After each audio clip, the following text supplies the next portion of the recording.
সারা পৃথিবীর বাদশা ছিলেন নমরুদ।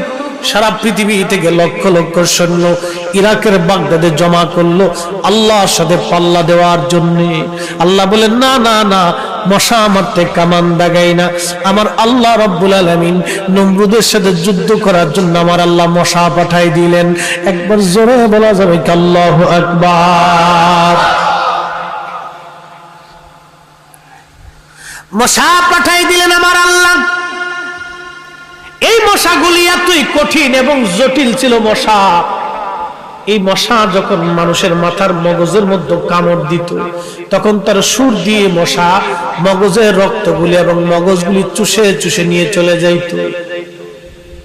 একটা মানুষ শ্বাসশূন্য হয়ে মরে পড়ে থাকতো। নমরুদ বাঁচার জন্য সে দৌড়াইয়া প্রাসাদের মধ্যে লুকাইল। আল্লাহ পাক বললেন, না, তোকে মারার জন্য আমি ভালো কোনো মশা পাঠাবো না। আমি আল্লাহর ইজ্জত তো অনেক বড়। ওয়ালিল্লাহিল ইজ্জা ওয়ালি রাসূলিহি ওয়ালিল্লাহিল ইজ্জাতি ওয়ালি রাসূলিহি। আমি আল্লাহর ইজ্জত আছে, আমার নবীর ইজ্জত আছে। আমি আল্লাহর সাথে পাল্লা দিতে গেলে আমি আল্লাহ অপমান করব। আমার নবীর ইজ্জতের চাদর ধরলে আমি আল্লাহ গুমুত খাওয়াইয়া তোকে অপমান করে দুনিয়ার থেকে কবরে আনবো। এরকম বহু বেঈমান কবরে চলে গেছে আমার নবীর সাথে দুশ্মনী কইরা কইরা। কথা বলেন ঠিক কিনা?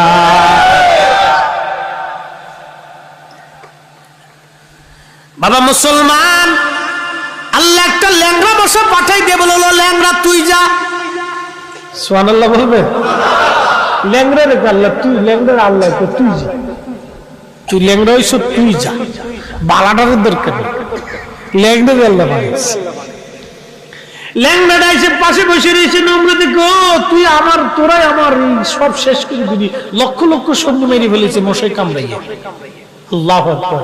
ওই দিন থেকে আল্লাহ যে মশা দুনিয়াত পাঠাইছে, আর মশা কিন্তু আল্লাহ নিছে না। ওখানে মশা আমরা হামদা। কি কথা কন না? যে রক্তের যে গ্রুপ, সেই গ্রুপের মশাই ধরে। অন্য গ্রুপে ধরে না। আপনার যদি এবি পজিটিভ থাকে তো মশাই বেশি ধরবে। আমার এবি পজিটিভ রক্ত, আমার মশাই বেশি ধরে। হ্যাঁ, যেখানে যাবো খালি মশা আমার দেখলে হয়েছে, খালি হুজুরে পাইছি আজকে, যদ্দুর পারে আজকে নিয়ামত লইলে আজকে সুমাই লয়ে গেছে।